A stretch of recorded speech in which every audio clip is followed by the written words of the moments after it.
All right, welcome everyone. Here we go. It's Tuesday, and it's time for another live trading room with me, Jonathan Randin, and Victor, the masked trader. How are you guys doing? And how are you, Victor? I'm doing fine. I am excited for today. We have a great week. We have a lot of volatility coming in. So let's see what the market is offering us today. And actually, on EU, we have some excited structures being formed. So I'm very excited to share that with everyone. How are you Yes, doing at home? we do have some quite interesting price action on EU Mm-hmm. today. You know what? Why? Let's just jump right into it. Okay, so you can share your screen. We can take a look at EU right away. Maybe you can describe what you're seeing right there. So for, for Sure. for those of you in the comments who always write, "Let's get to the analysis." This one is for you. Yeah, let's see. We have. Let me get my screen on. Today we're going to be talking about system development, right? So we're going to be going through the market first, and we're going to be looking at a couple of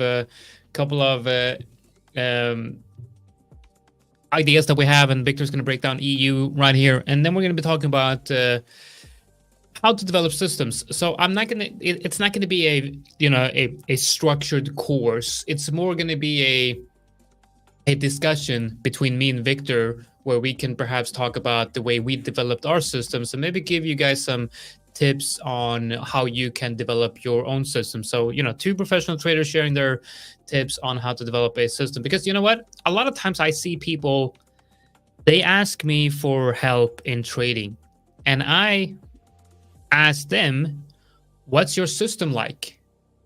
And they're like, what do you mean? I don't have a system. That's what I need help with. But they're trading live. They're trading in the markets. They have a live account. They're losing money, real money, but they don't have a system. That's not called trading. That's called gambling. Okay, so what we want to make sure that we do today is we want you guys to, if you're completely new in the world of trading, if you're completely new here at The 5ers, we want to make sure that you start from the very beginning where you should be starting, and that is creating ideas that will later become your foundation for a trading system. And I'm going to be sharing the backtesting template. I'm going to be sharing that in the comments. Yeah, lots of good stuff we have coming up here in the next few hours. All right, let's go. Yeah, I think it's very important what you just mentioned. To do trading, do it properly. And properly means having data to back you up, everything you do, having a system which you follow, not just, going on a hunch. And I believe that is the foundation of, should be the foundation of every trader. If you don't have that, I'm sorry to tell you, but you're lacking. You have to have data backing up, and that data has to be based on a system. It has to be something repeatable, right? If it don't have a system, it's going to be very difficult for you to repeat that. So Yep. let's look at what I was mentioning. Just to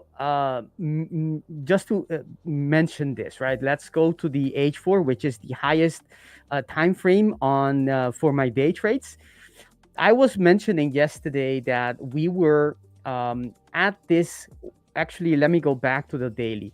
I was mentioning that the daily order block, right? This bearish order block yesterday was not getting follow through, right? Because price came into it, forms the first sign of reaction, right? The script, right? It should switch back to bearish order flow, because from it wasn't bearish, of course, as it was coming into this structure. I mean, but once it formed that bearish order block, it stopped following the script, and that was the topic of what I was talking about.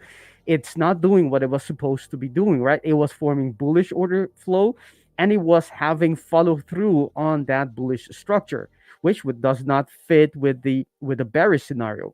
However, as soon as we discussed that, I think one or two H4 um, uh, candles afterwards, it stopped completely and went 180 the other direction, right?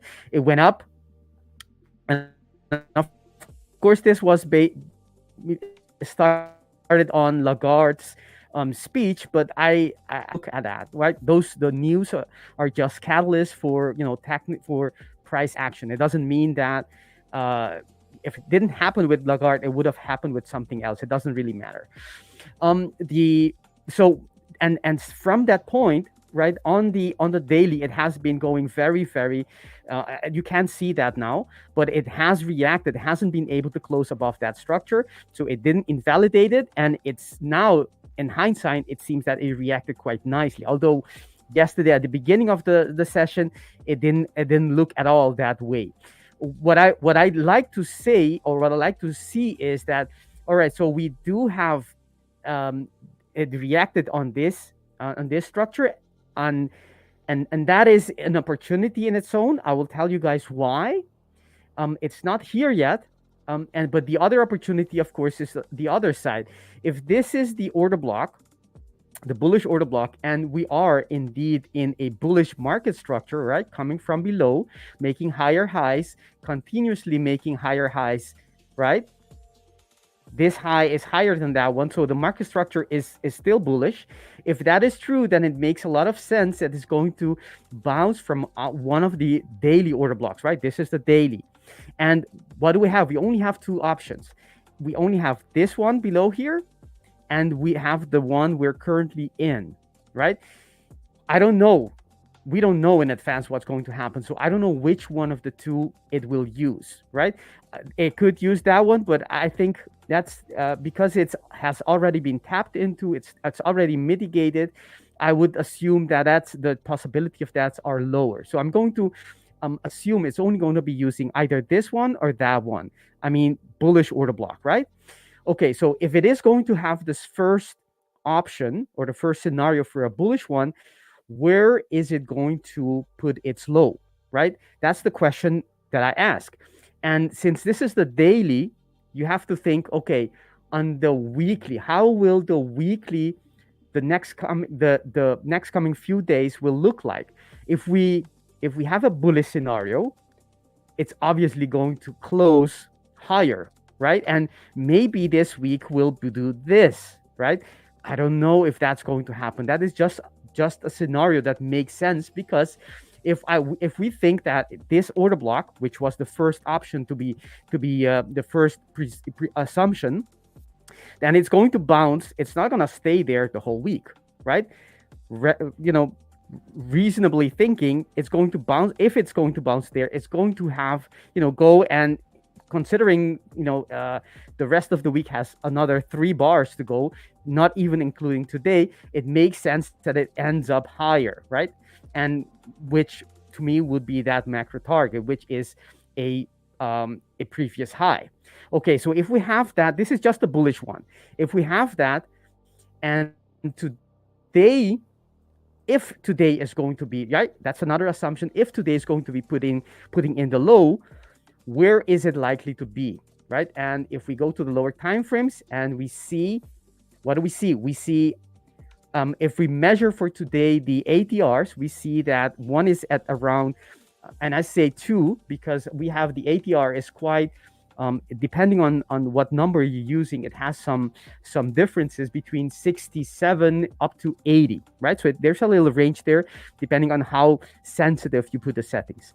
But that, if you consider those two settings, the ATR for today is going to be is around 1070 and the 1063, which is only about 7 pips. So it isn't that big of a deal. But what do we see?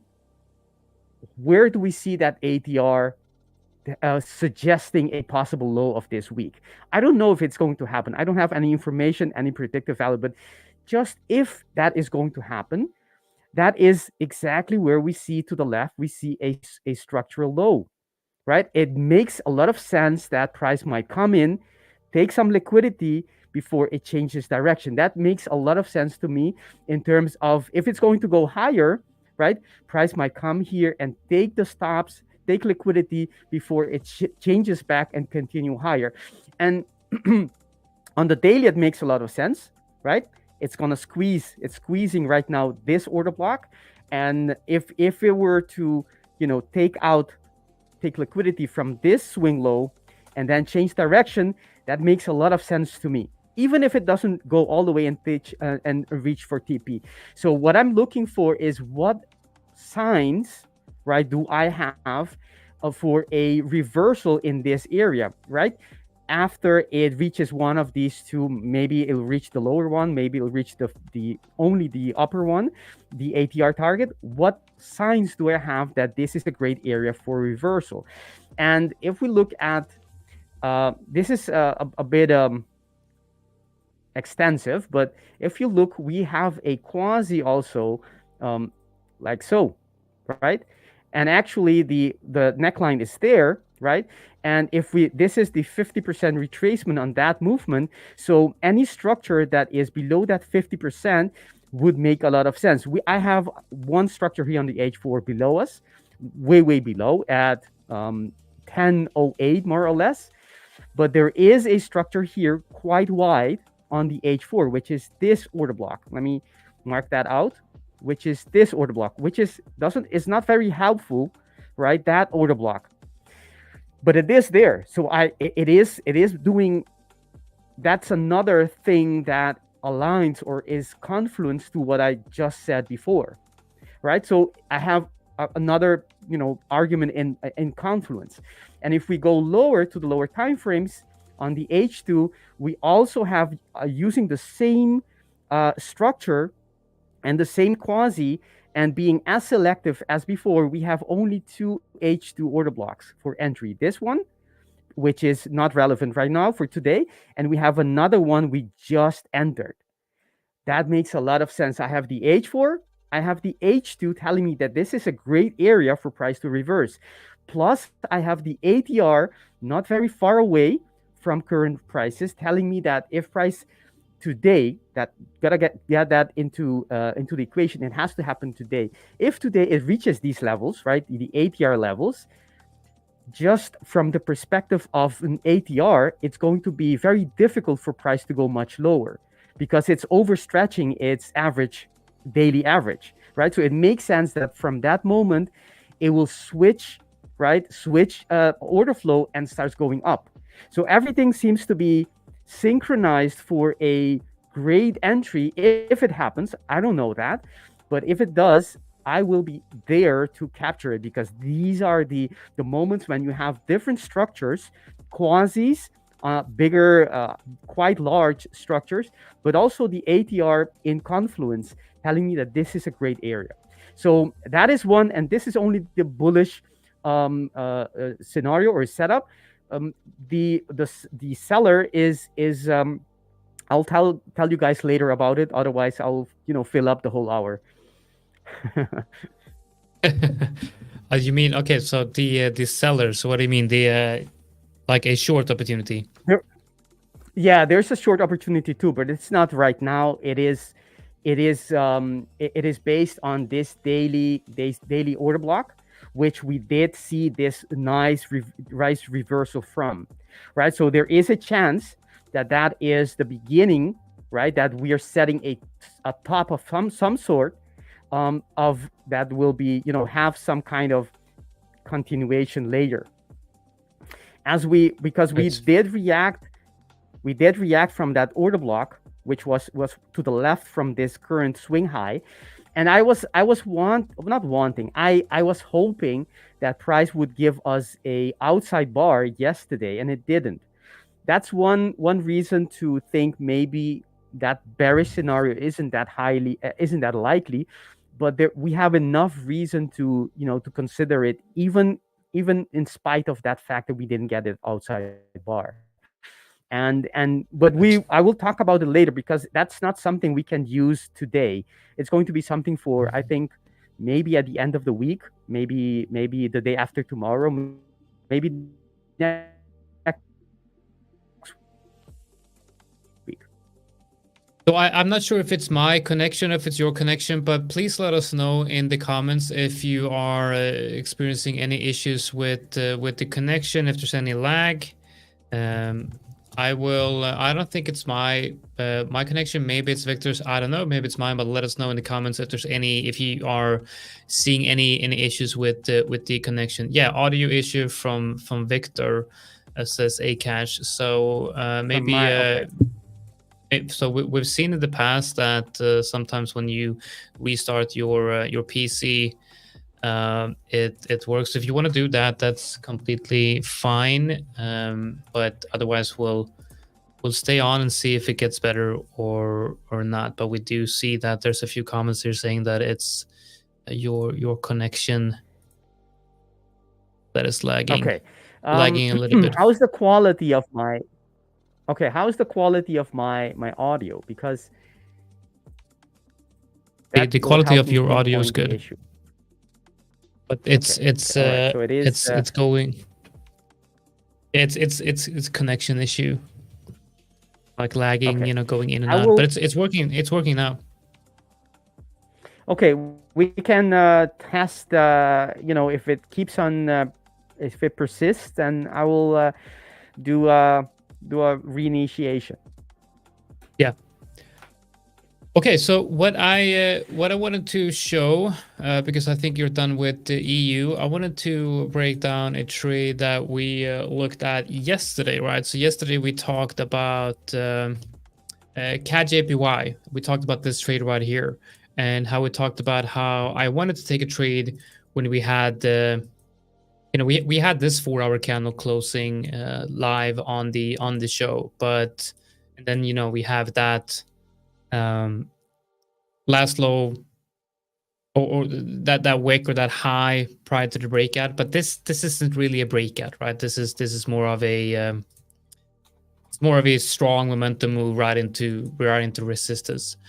And so I waited, right? And I said during the live stream that might have a good candle in 4 hours, which is 7 in the evening for me, and that's exactly what we got right here. This, in my opinion, it confirms the idea to me, because we're now getting above this level right here. And what I did was, because of that, I placed orders on the possible retest of that level right there. And as you can see, filled quite nicely on the next candle.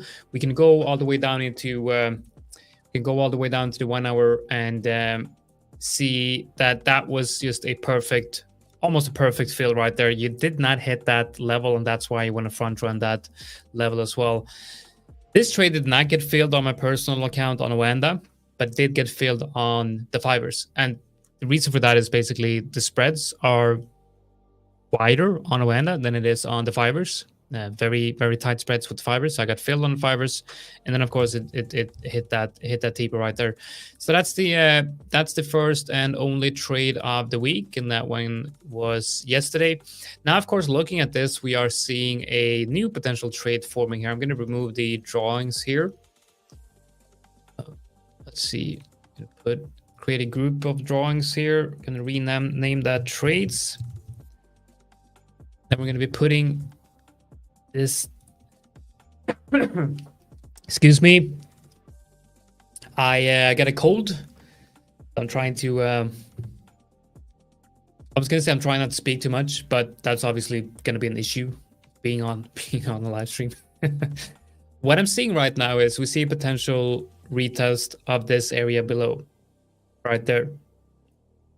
If we go back to the daily, you can see, would this be a trade? And yeah, I'm not sure this is actually a trade, because now we came up and we hit that resistance right there. So for me, that's not going to be a trade. I'm not gonna be trading that. So right now, what I'm looking at in the market is I don't really have a lot of trade setups appearing. I mean, this is the only one I'm watching right now on. I got NCD CAD. But this one is probably not going to confirm today.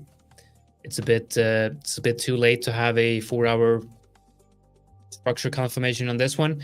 We can see here on NZD CAD that we do have a solid breakout on the daily right here. We have a daily candle opening and closing above the level. Got a rounded retest and rounded price action on the daily, as well as rounded nice price action on the 4 hour, and we have a very solid level right here. So what I'm looking at is, and this is also a fib on the daily move, doesn't really matter though. What I'm looking at here is I'm looking for a move down into this level, and then some type of bullish market structure forming here. So maybe a double bottom, a W formation on the 4 hour with a break and retest of that. Could be whatever, but basically what I'm looking at is I'm looking for the same structure that we had in CAD JPY. So if you go back to CAD JPY, this right here, this is the type of structure that I'm looking for on NCD CAD. So if you go to the 1 hour, you see that this is a pretty good looking reversal pattern right here, and it would look like this.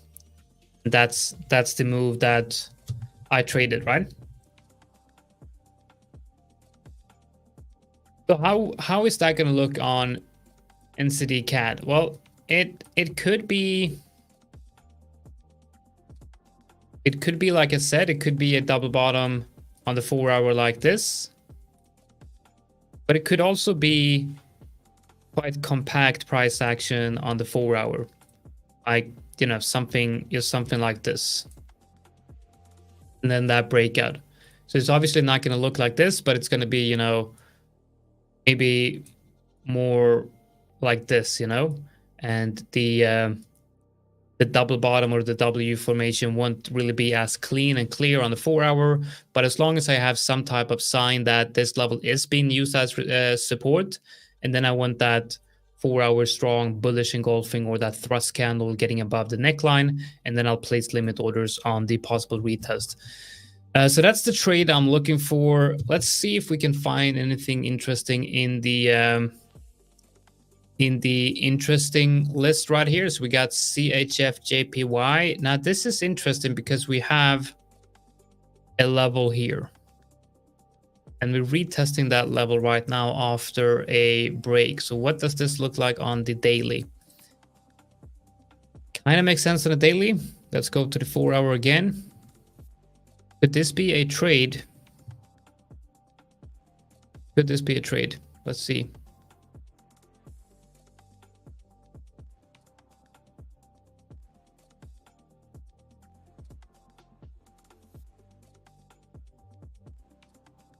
No, I'm not really liking what I'm seeing here, so that's not going to be a trade. Let's move on to the next one. We got Euro AD. I like this. Euro AD is running straight down to a high time frame support area right now. It's now in the area of interest, and this is where we want to see a break of structure in the 4 hour. So I'm going to move this up to the priority list because this is now a priority because of the fact that it's in the area of interest. And guys, any questions that you might have to me when I'm going through these markets, any questions that you might have, you know, with anything that I'm talking about here today, let me know in the comments and we'll cover that. Some very, very strong moves on EU, or would I say maybe weak moves? There's definitely a lot of momentum here. Okay, this looks very interesting. USD JPY. Go to the daily. Now the trade's gone on this one. This is no interest anymore. USD CAD. I believe that I talked about this trade yesterday. Remember, I showed this to you guys yesterday, right? Where we had, this was such a good example of a break and retest where you have that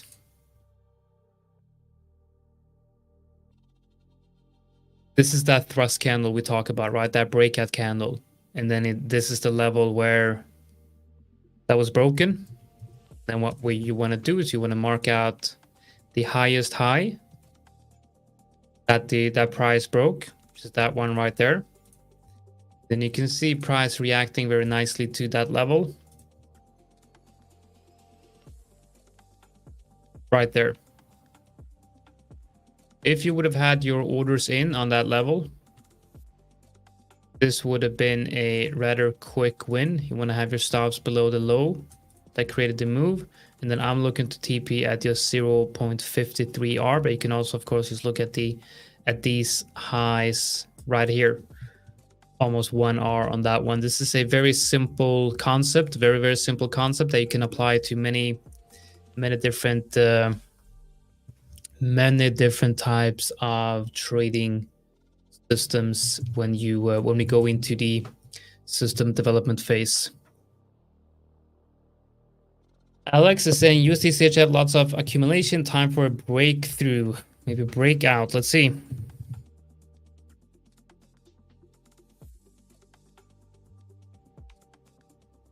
You're right. This is we got lots of sideways. Okay, you're looking at the 30-minute.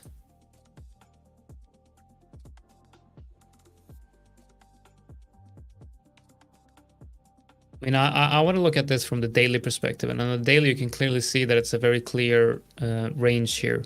And usually, what I see because this range is too compact on a daily for me to trade based on these daily levels. But usually, what I do is I place that range tool on, and then I'm just going to place alerts above that wick, and then below. Wait, that's not an alert. That's a horizontal line. Let's remove that. I'm going to place alerts. Why can I not place alerts all of a sudden? Oh, I'm in the replay tool. Okay. I actually do already have alerts at just those areas. Okay. So looking at the daily here for USD, obviously we're at support. We're at high time frame support. We can look at the weekly as well. And we can mark out a level here on the weekly. You can see that level is being hit. It's obviously a major level. We hit that level in January 2015 with a major reaction. It's a very strong weekly level right here. Last time we were down here was in December last year. But we have a strong range forming here, and I think, you know, if we do get a breakout above that range on a daily, we might want to look for a move up to this level above. That will be my overall thesis for this trade right here. A break and retest of the range highs for a move up to that level, but of course it's going to be on the 4-hour time frame, so I need to see I'm not really sure what I need to see, but I have the alerts set. Do I use a trailing stop function in my trading? No, I do not. I don't have not an automatic not an automatic stop function. I do move my stop loss though.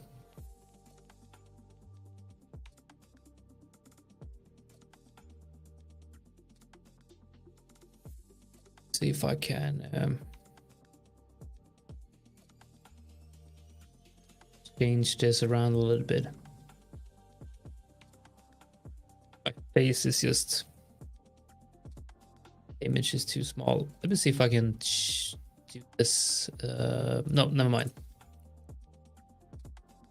I think I'm gonna go with that right now. Victor is, I don't know what happened to Victor.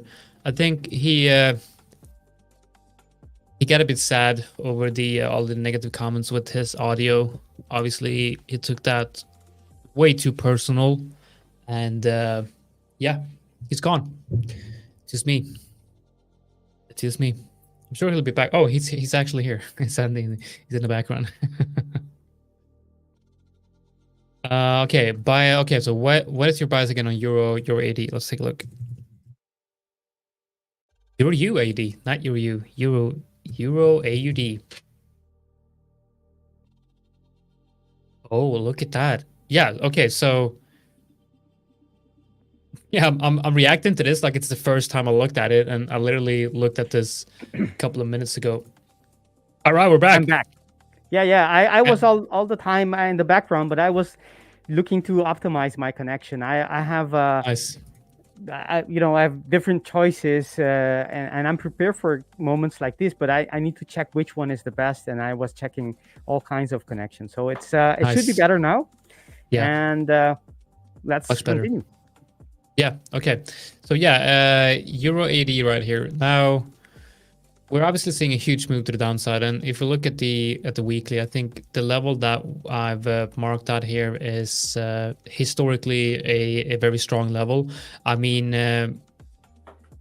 I usually never look very this far back, but we can see that it's price have had major reactions to this level all the way back in 2005, 2008 had major reactions to this level. Like this move here, for example, in 2008, the massive move right here got initiated from that level. Now it doesn't really matter though. It doesn't matter for this rate. But what I'm saying is this is a major level, and when I do see price entering these areas, I usually have alerts down here, and that's what happens, right? My alert goes off, and at that point, I look for I look in the 4 hour, and I look for a break of structure, a shift of trend, basically. So if you look at the 4 hour trend here, we can mark it out like this. I'm not going to be super like perfect with this, but the overall trend looks like this. So what we're seeing is, I'm not sure, I'm going to use that low, maybe that high, this is messy. But it kind of looks like this. So this is what we're seeing right now. That's the trend on the 4 hour right now.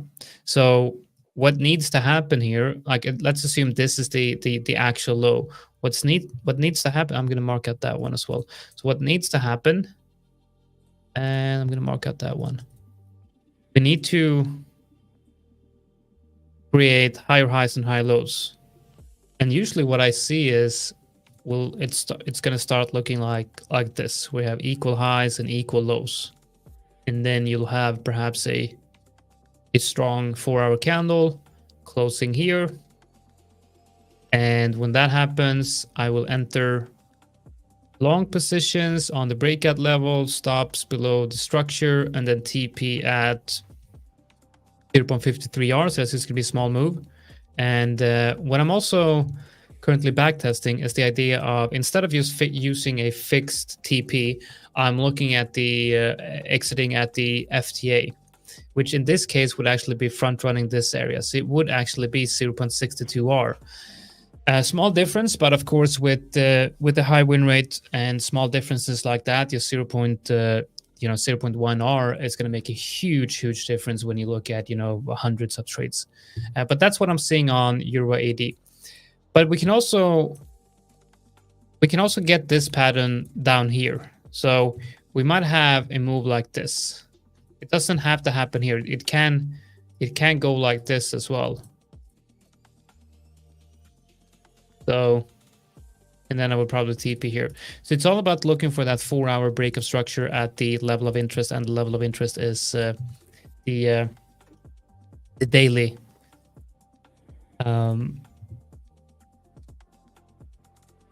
Okay, let's you know what I'm gonna do, Victor? I need to get some I need to get some water. My throat is killing me. I got this cold, and it's I feel like I'm just gonna start coughing. So what, maybe you could break down a chart that people want you to break down, and then I'll be back in just a couple of minutes, okay? Sure, no problem. Maybe you can add a few drops of lemon to that water. Yeah. Funny. All right, so I hope my audio is fine. It should be fine, because I am at a better connection right now. So let me show you guys what I'm looking for on GU. In the absence of you guys telling me, yeah, ginger is good as well. Ginger, lemon, honey, all of them, they work wonders. All right, so also water with a lot of salt, and by a lot I mean just a teaspoon, not a full heap, and not drinking it, of course, but just gargle. But all right, so let's see. What we have on GU, which is interesting, which I'm looking at, is the following, right? So we have GU has been much more bullish, the market structure, although EU was already bullish, right? But GU is much more clearer. It's firm, it's stronger in its bullishness. So, and I would suspect that because of that, it's going to continue, right? And what we have is the following. We have on GU, let me see if I can show you guys. We have a, right, that's, I think I need to take that off. That's something else. Yeah, so what we have on GU is the following. We have an outside bar that was created not many bars ago, which is this outside bar, right? And price has already come into it. So to me, it's no longer a fresh order block. However, we do know that the order blocks will still work their charm or their effect, make it have the same influence. It's just going to be less strong, right? Weaker on the second and the third one, but they will still have some kind of effect on price action. So if we know that, I'm not able to use it as a setup. But if I have other things telling me the same, then I can use it as a weak confluence, right? The fact that we have an order block there. And what do we do? What do we have above us, right? We have the same thing as we have on EU, which is a bullish order block, which is not particularly a great one to do when you have at the end of a move. But if we have enough indication that it is going to work and the price is following the script, then I'm happy to take that. So we have the bullish order block. And so far, price hasn't shown us any bearish structures. And in the absence of that, that's also a good sign. As long as it doesn't tell us it wants to go lower by forming bearish structures on the daily, then we should just follow the trend, follow the same direction, follow the bias. The bias is to the upside. So we're looking for reasons to go, structures for price to come back into and then bounce to the upside. And this is one reason, although it's not enough on its own. But we do have another one, which is this fresh order block. So it makes a lot of sense that price will use both of them, as each one of them is weak on its own, but together, why price has already reached the second order block as well, right? Let me change that color to make it more vibrant. Something as Y, perhaps, something like that, stands out a little bit more. So if we have that, then I have enough information of enough confluence, I should say, to start to say, well, on the daily, this point at this moment, we are in a higher probability, high enough for me to look for we have a reason, let's say it like that. We have a reason to look for a long. If I go to the H4, what reason do I have?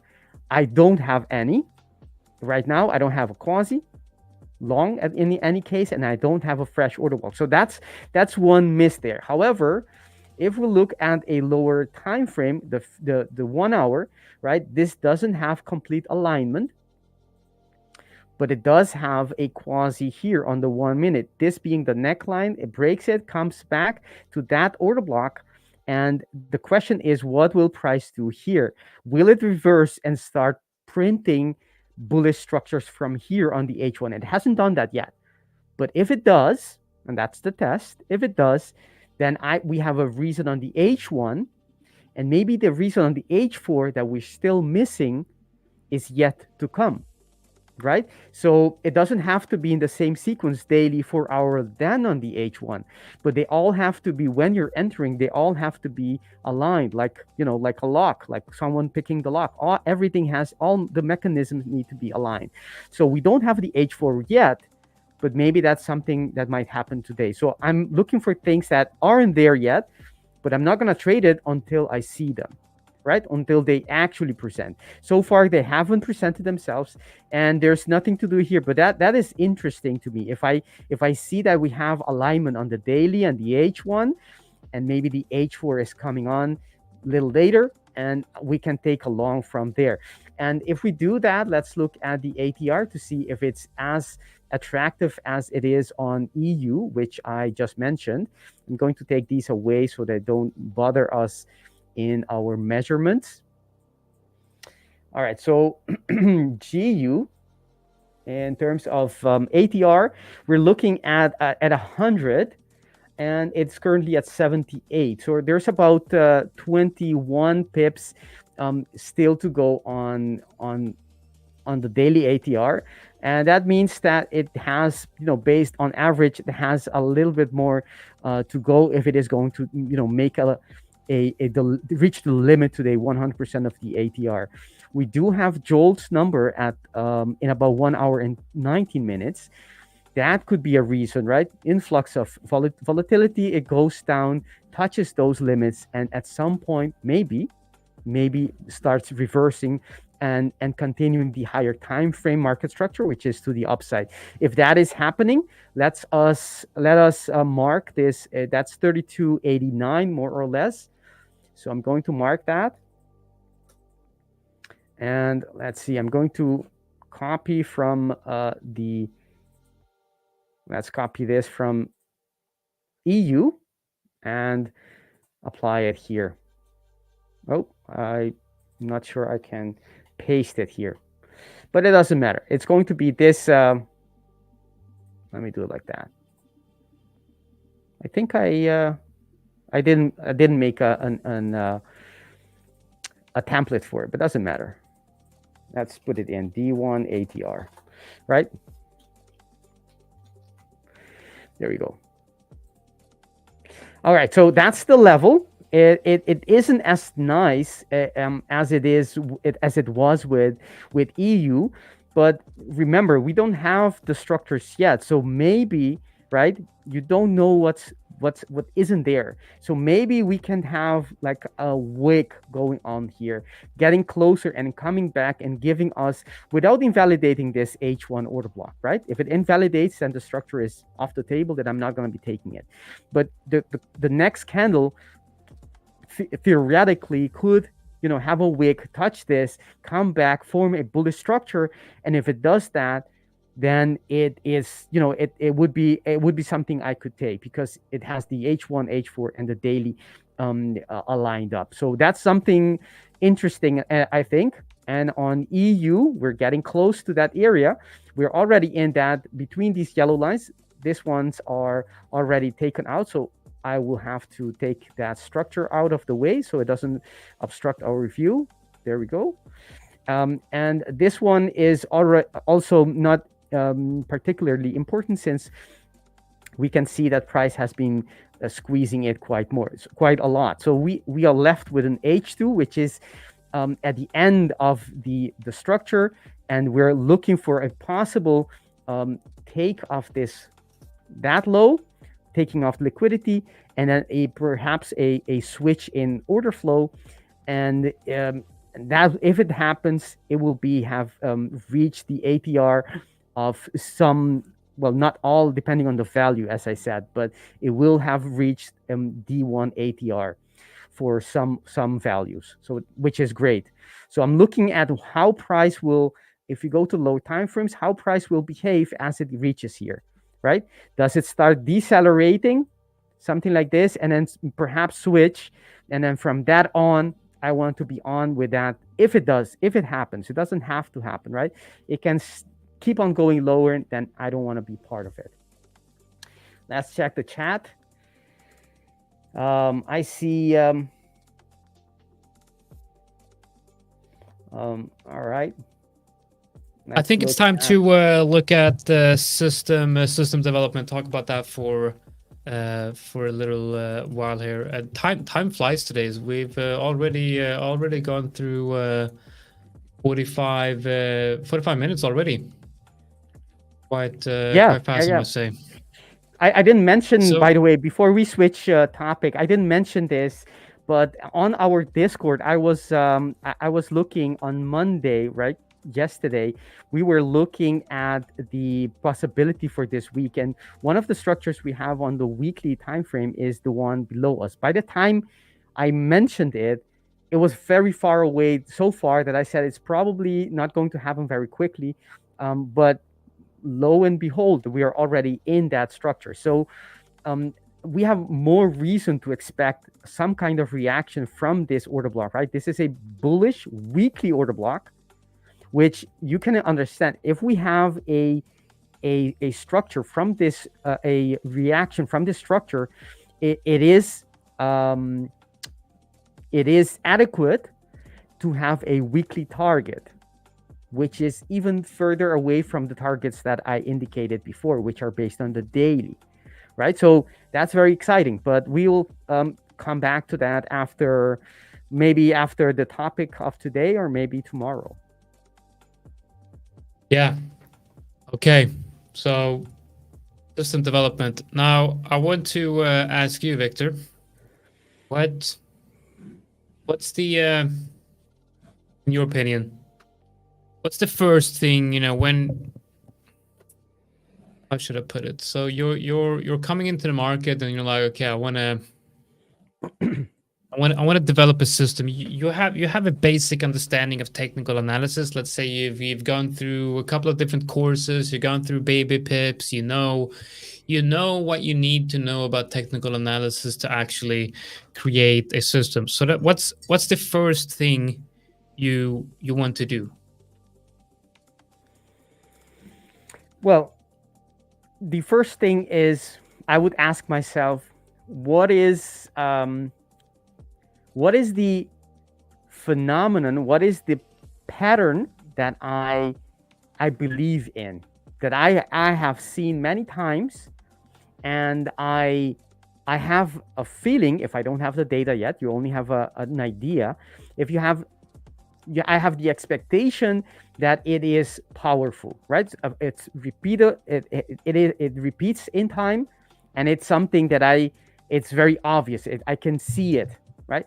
So that's the first thing that I would look like. And I know my question is a bit vague, but if I were to ask myself that question, what can I use? What phenomenon, what pattern happens repeatedly in the market that I can use, that price seems to be reacting from it?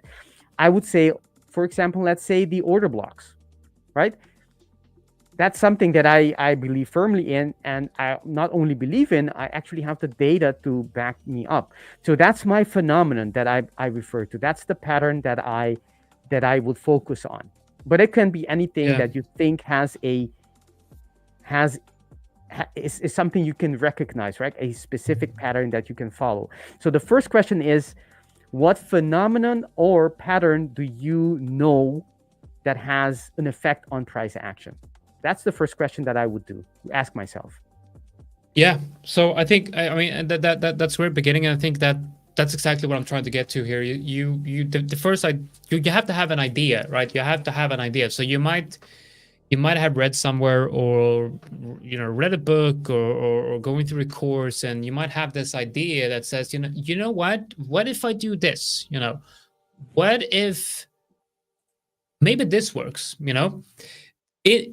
In the market, when it comes to technical analysis, there's so many different ways. There's so many different ways out there. I just came up before this live stream. I came up off a call with Gary Scruffy, the Scruffy trader. He's been on here for a couple of times, and the old school 5ers audience knows exactly who he is. And we talked about layering into trades, like layering orders and scaling into trades. And he explained it as it was the most obvious, best thing to do.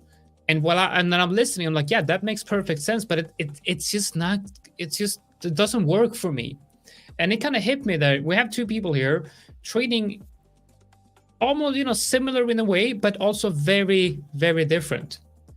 So there's a lot of different ways to make money in the market. So you don't want to be afraid of generating an outlandish idea, because that outlandish idea might actually be very, very profitable, because maybe someone haven't thought about that. Most likely they have, but you need to have an idea. So let's start with something simple then. Like what could that be? Okay, so what could that be? Well, let's just say we want to buy support. Okay, so we want to buy support. Whenever price comes down and hits the support level, we want to be buying. And now that's a pretty vague idea. We want to perhaps be a little bit more direct. We want to have something that we can actually test, because buying support, we know that's profitable, but it's how do we recognize that opportunity? So we might want to say, okay, we're only going to look at the 4-hour time frame. For this part, this first idea, this first part of the testing phase, we're only going to be looking at the 4-hour time frame. So we're looking at 4-hour support levels. We're looking at 4-hour price action, and we have an idea of we want to enter the trade at confirmation. And I think you know where I'm going to here. We want to see is a 4-hour bullish engulfing candle or an outside bar. So we're going to be looking at the outside bars and the bullish engulfing candles as one thing, the same thing. And both of those are valid to take a trade. So the next step is, okay, so we now have an idea of an entry trigger. And I believe that's the first thing you need to do. You need to come up with an idea of an entry trigger. And when you have an entry trigger that shows you, I would say, an above 50, perhaps 60% probability, I think you're on the right path here. And to find out if that works or not, you have to have a way of testing this. And what we do is we backtest. So we backtest the idea. Now what I'm going to do is I'm going to see if I can find the backtesting template that I had. Guys, remember we had a live stream a couple of months ago where we talked about backtesting, and I gave you a link to backtesting template. And of course, now that I pull up the my browser here, it's gone. Now I have to find it once again, which I don't think should be a problem. Let's see if I can find it.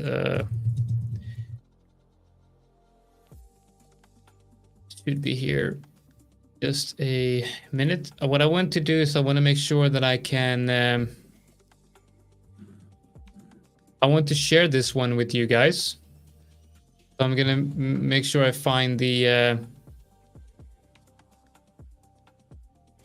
In the meantime, maybe I can. Do you want me to look at EU for a couple of minutes? Because there's something happening there. I think the audience would like to see the follow-up of what I was talking about while you look for that template. Okay, all right. So let's go back to EU. I'll put my screen on. So we're getting close to that area, right? That area based on the ATR isn't just one area, as I explained before, because it depends on the value you're using, right? Some people are using a low value to be very sensitive to most recent price action, and others are using, something in the range of 20, right? And depending on that value on the ATR, you will have a different ATR limit, right? The average will be different, right? So what I use is I use a range. I do use like one level, but when the different values of ATR are giving me a small differences, I will use just one level, something either the extreme or not. But when there's a bigger difference in the ATR, then I want to know about it. So I'm plotting out both levels, like both extremes, like the smallest one, reasonably, and the biggest one. And that's why I come up with that area we have right now. So if we go to the H2, remember the ATR lines are the orange ones, right? These ones, I have them. Let me make them a little bit closer. So if we zoom in, we'll be able to see them right there, right? So, and the yellow lines are the area of interest, right? So I want to see the reversal coming in between these two lines without it invalidating this order block. And how does the H2 entry order block get invalidated? Does anyone know in the chat? If you know, let me know in the chat. How does this entry order block get invalidated? According to me, of course, right? It's not a universal truth. It's just my way of trading. Does anybody know? Maybe we have someone in the chat that follows the way I trade. And of course, there is a delay, so that answer might take a little while before we get it. But I did find the I did find the backtesting template here. So let's. All right. I will finish what I was saying, and we have Haresh. Haresh has the correct answer. It is as if the candle in this time frame on the H2 closes below that order block. So if it closes below this yellow line on the H2, and that's happening in 3 minutes, right? If it happens, if it closes to me, the scenario, the setup is out of off the table. I'm not doing anything with it anymore, right? Just shows you guys everything I just mentioned that I built, all the hype that built up, I discarded completely. So that's one condition. But we get back to the template because I think Jonathan is ready to continue with the topic of the day. Yes. Okay. So we have in the comment section as a pinned comment, you will see the. Give me a second. Where is it? I'm trying to share the right screen here. Yep, right here. This is the backtest template. You can see in the lower right here, it's the link, and that link is also in the pinned comment right there. So we see here a lot of people in here. A lot of people want access to this backtest template, which I completely understand because it's a very, very awesome template. Now, what you need to do, the first thing you need to do is you need to go to File, and then you need to click Make a Copy because you only have view access to this one right here. So you need to make a copy. I am working on an updated version. One of the problems with this backtest template is it can only show the result in R in the wrong increment, so you need to have full R, which makes no sense. I'm working on upgraded version. So if you're using a negative risk reward ratio setup, for example, it won't really display all the statistics in the right way. But I will update you guys probably tomorrow on that one. But what you need to do is you need to obviously backtest your system, right? And one way that you can backtest your system is you need to have some sort of structure for backtesting the system. So we can say, for example, we have a. First, what you have to do is you have to obviously go to like Trading View, and you have to find examples of the, you generated an idea. So let's quickly go back to Trading View, and we can talk about the actual idea. Okay, so what do we want to see? Now, we wanted to buy support. Okay, so we wanted to buy support, and let's assume that this is a price chart. You have a breakout, an uptrend is starting, something like this. Price starts a downtrend, maybe something like this, and somewhere in this area where you hit that level right there, you want to see a bullish engulfing candle. Now, it would be pretty awesome if TradingView could give us a bullish engulfing candle somewhere here. It won't do that though, but you want to see a bullish engulfing candle right here. So you want an example of what you want your trade setup to look like. And let's just say that is a beautiful bullish engulfing candle right there. So this is what you're looking for, right? You're looking for a strong level here that's untested. So you get a breakout and the price comes down and forms a bullish engulfing candle right there. So what you need to do is you can utilize a tool like TradingView, where you have TradingView's really cool replay function.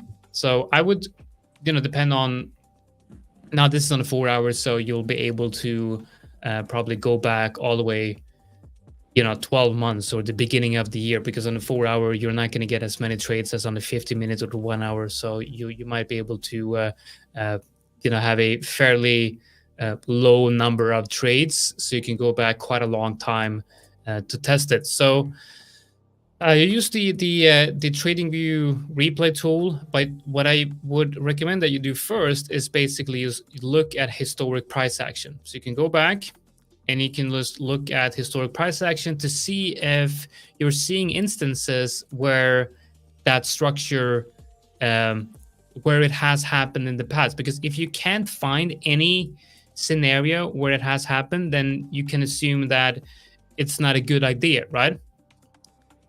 So you look for, support, maybe, something like this. This is just one example, but you have a support and maybe, you got a bullish candle right there. So you want to look at price action, historic price action, see if you can find instances of this pattern playing out. And you want to use a backtesting template like the one I showed you. Go back to that. And then you basically want to put in the statistics right here. So this template is actually really cool because you can. Oh yeah, by the way, the let me put out the giveaway code as well. This is the giveaway code right here. A second.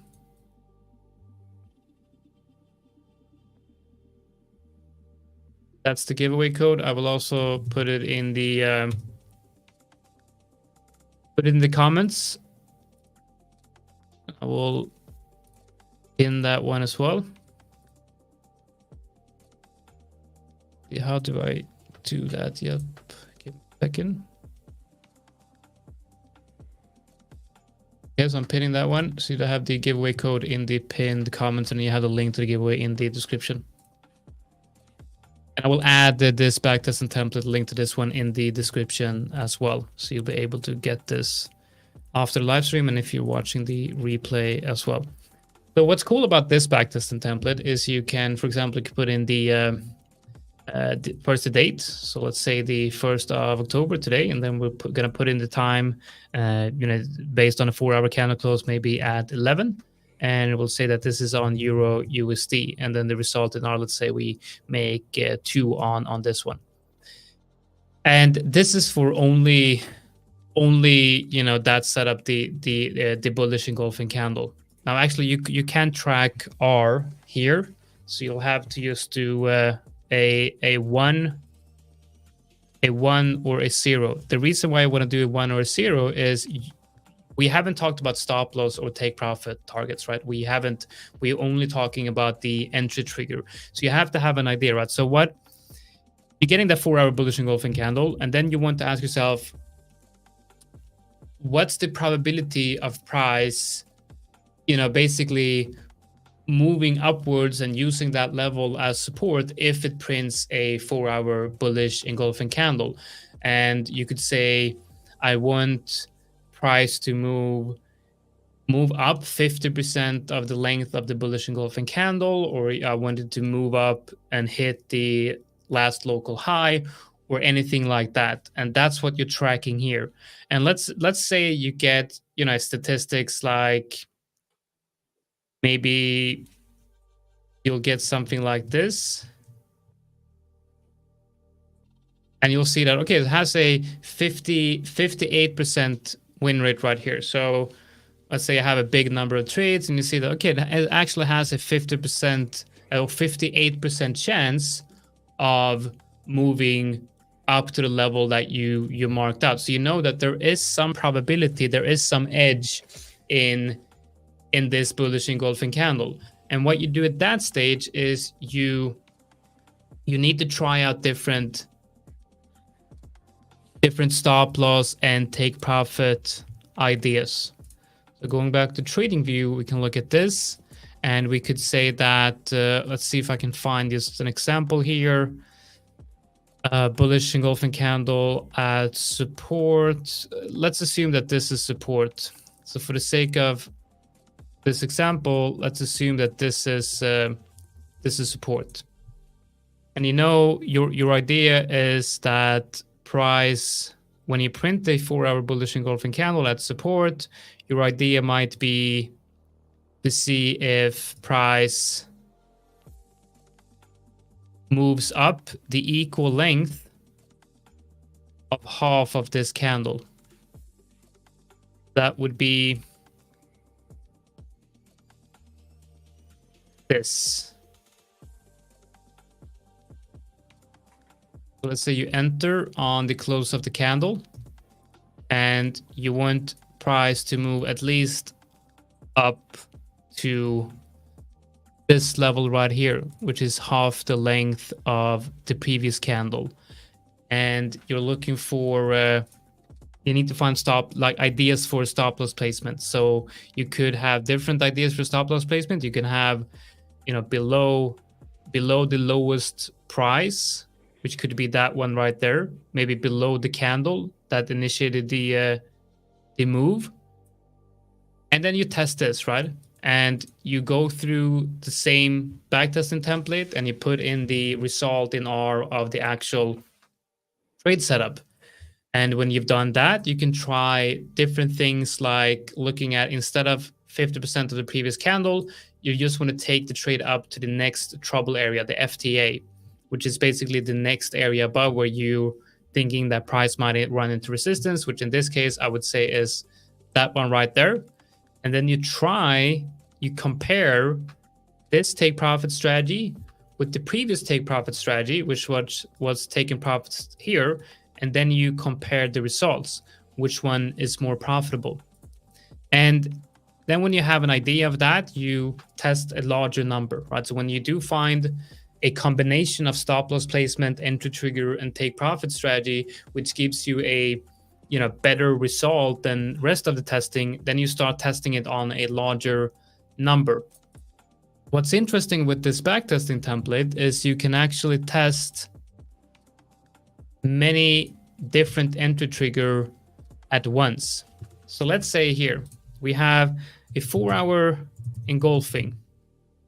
Then we can try a 4-hour outside bar. We can perhaps try stochastics, RSI, location on 4-hour. Actually, all of this we can try. So if price hits the hits the level, and if price prints a 4-hour engulfing candle, you check this box, which is confluence 1. If the next trade prints a outside bar, you check number 2. If both of these trades is in a specific location in stochastics RSI, you put on this one right here to confluence 3. And then if you have, for example, a stochastic RSI bull cross, you check these ones right here. Maybe that only happened on trade number 1. And then you can also add different fib levels. You might want to add on the retest of that level, did it hit the 50% fib or the 0.618 or whatever? So in this case, we're going to select the 0.618. And then if you put some on here, you'll see that, let's just put it on at random just to fill up this template here. So you'll get some ideas on what the statistics is. Now you can see, okay, so what is the win rate of, or what's the edge here, the probability of using a 4-hour bullish engulfing as our entry trigger? Well, that's 55%. Outside bar, 42%. Stochastic location, 42. Stochastic RSI bull cross is 66. And the 0.618 is 62. And then you can also look at, okay, so in a new version that I'll have to update after the live stream with the new versions, but I do have an extra window here that shows what the win rate is if they're all selected, which kind of is not really useful. The ones that is really useful is when you see any of the indicators that you're tracking or any of the entry triggers that you're tracking, you can see right here which one has the best probability. And then you have to look at also the number of trades, because if you have 2 trades out of 50, then it makes no sense. But here you can actually see that you have a high number of trades on the 0.618. It has the highest win rate, so almost the highest trades, highest win rate, good cumulative R, and good average R as well. And that's how you know that, okay, the 0.618, that's very important for my trading. And these ones that have 42%, you can remove these, right? Because that has less than 50%. And then you try to find combinations of different entry triggers that has the highest win rate. You can also use this to track different stop loss placement, right? So you can Or I would say, actually, it's not the best tool to use for tracking different stop loss placement and different take profit strategies. Actually, for that, to track different take profit strategies and stop loss placement, the best thing to do is to use a trading journal. And we also actually have Rolf on tomorrow, where we're going to talk about that, because you can track in different trading journals like Edgewonk. You can actually track alternative setups. So with you can have like the trades that you're actually taking in your journal, and you can compare those with an alternative strategy, and that alternative strategy might have a stop loss position placed on different levels based on different things, right? So this tool right here is optimized to find the best entry triggers, and I do think that that's what the system, in my opinion, that's where the edge of the system comes from, having the correct entry trigger. So Victor, how would you go about if you want to test test different stop loss placement and different take profit strategies when you're back testing your system? How would you do that in a structured way? All right. So what I do, I don't have a template like you have shown and given, which is very valuable for everyone who's learning, right? Having some structure from someone who knows what he's doing. But what I do is I do it all manually, and perhaps it's not the most efficient way. But what I have is I have an idea which I just put down in a Word document, and I start from, that's the basic framework, the basic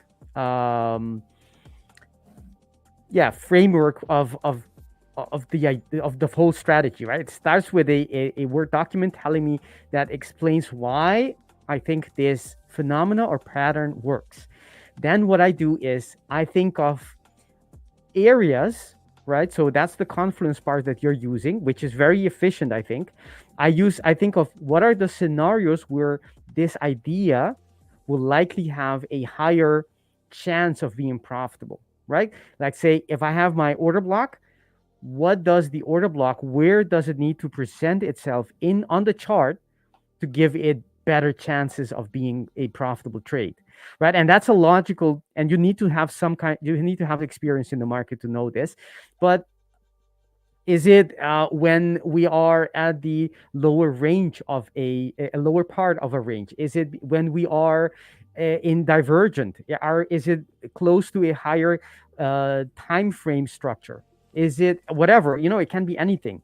So then I start getting ideas, and I test one by one, not all of them at once, because then your backtesting process will be very, very difficult to apply if you have dozens of different strategies you want. So you need to make just one at a time. And I start looking at if I use EMAs, for example, which is something I don't use EMAs, but let's say something everyone knows. If I use EMAs, are EMAs able to improve the signal that I have? Yes or no? And it doesn't have to be optimized right away. I just need to know, does it improve or not my signal, right? And actually, I skipped one part, because after the idea generation, there is another thing that I haven't talked about yet, which is I need to measure, right? The first one is generation of the idea, of course, but then you have to go and measure in my case, what the order block does. Is it, when it happens, what is likely to happen in the following, when you have a signal, what is likely to happen after the next 5, 10, whatever number of bars you want to choose. And based on what my observations, so no longer it's an idea, a suggestion, a hunch, I actually start getting some data. I can then see that will be my raw signal. I can then start adding things or filters or I will consider them filters, but once they are part of the trade system, they're no longer filters. They're part of the trade system. So I would test EMAs. I would test, whatever indicator you want, or whatever idea that you see others are telling you that they are useful, like fair value gap, or perhaps other chart patterns like quasi, or whatever you want. It doesn't, you can be as free as you want, and you test them first. And you test this card if it doesn't work, and if it does work, you consider implementing it or including it in this system. And once you've done that and you've tested everything that can work, then you start optimizing your entry, your stop loss, and your TP. And the way I do it, I choose one at a time, right? So I only go for, let's say, the stop loss, and I fixate everything else. So it's like an experiment. Everything else stays equal. I just have one variable. And that variable is, let's say, stop loss. And I have an idea, and I test it. Let's say I choose 6, 10, whatever number you're comfortable with, different types of stop losses based on a number of pips, based on ATR perhaps, based on structures you see, etc., etc. And then I do the same test on I do the back testing on a adequate but not too large of a sample size, an adequate sample size, just to get an idea, is this helping or not? And I plot the equity curves, right? Because the equity curve, the way it shows on a graph tells you a lot of information, right? If this is, because only having what it makes the P&L at the end of the let's say 50 trades, it does tell you, yes, but the equity curves has more information for you to, was it, for example, profitable the whole area, the whole time, the 50 trades, or was it, most of the time not profitable, or around zero, and only in the last 10 or 5 trades it became profitable? You want to know that, because you're going to be trading it at a certain moment, right? You want to choose the best one. So then I optimize the stop loss. I optimize then the TP, doing the same process, and you can see that this is a long process, but if you do that systematically, it builds confidence, because you know that your way of setting a TP and your stop loss is based on something. It's based on the data that you have collected and gathered along the way. Not only the TP, the stop loss are then data backed, but also the tools that you use, the rules that you have, whether it needs to be certain things on a different time frame, or perhaps certain structures on, who knows, on whatever you have chosen. Let's say the EMAs, why you're using that specific EMA, and why not. It doesn't matter what other people are doing. If you have the data, that's going to give you such an impulse in confidence, because it's based on something.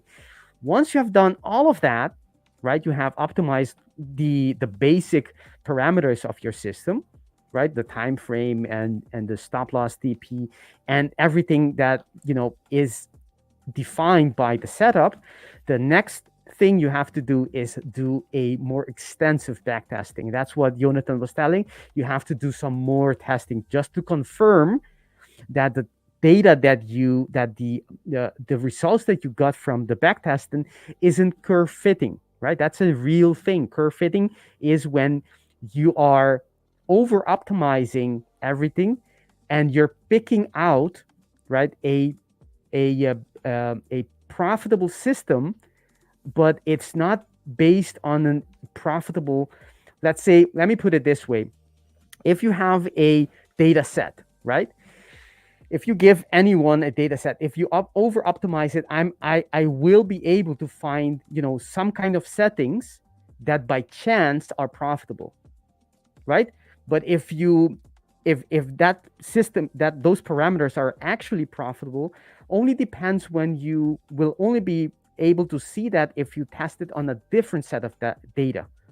If you because if it's not profitable on the different another subset of data, that means that it was optimized to be profitable just for that specific area.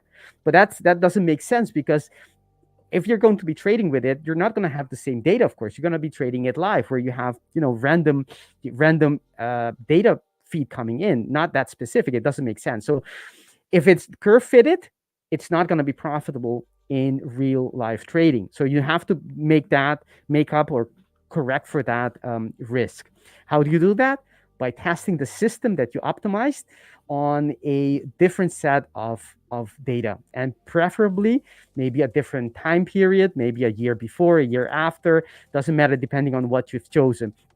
And then you do that on the same pair, of course, and as much data points as possible. If you can, in the hundreds, if that is attainable in terms of time, and that's it. You start with low risk on a real life and see if, and the thing is, this whole process that you do, once you go test on a different data set, it has to be comparable with what you've tested, right? There will be some differences, of course, but it have to be within a certain range. If it isn't the same kind of range, then something is not correct, right? Either it's curve fitted, you've over optimized it, or the data set, your original data set, wasn't big enough, and you only had the equity curve was sloping upwards, but it wasn't, you didn't have a long enough period, so you didn't see that after maybe starting after the 100th trade, it was actually going way lower and being not profitable in the long run. So I have then go ahead. Yeah, I have a question here. This is something that it's not the first time we hear this, but it's easy to say put the strategy in an EA.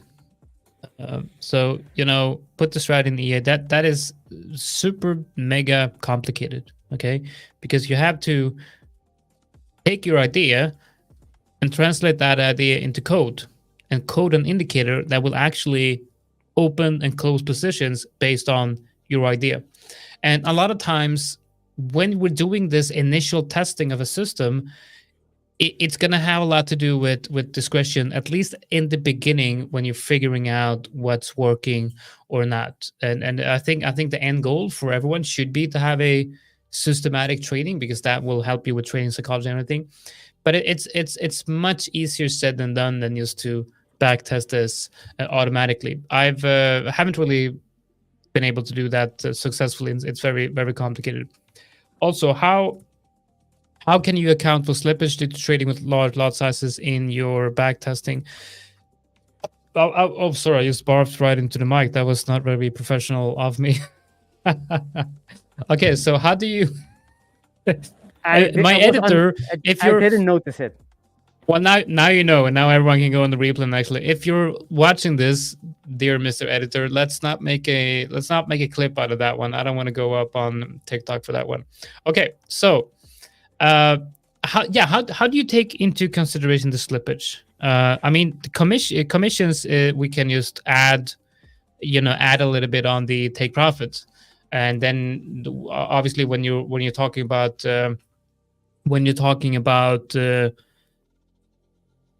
spreads, the difference in spreads, basically, you can you can look at what the average spread is, and then if you're getting close, usually what I would do is if price comes very close to my stop loss in backtesting, but it doesn't hit that stop loss, I will a lot of times mark that as a losing trade. If depends on what pair it is on. If there's no news event and I'm trading EU, then on 5ers we have like 0 spreads on EU when there's no news events. So but then I'm also trading on Oanda, so I want to make sure that what I'm backtesting and the account I'm trading is actually the worst scenario, right?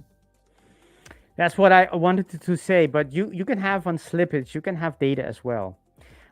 If you trade, if you have traded before on large size, And if you haven't, then you wouldn't be able to collect the data, of course. But if you have, then you can have an idea, okay, what is the typical slippage? How often do I get the slippage? And what is the typical slippage do I get? Is it half a pip?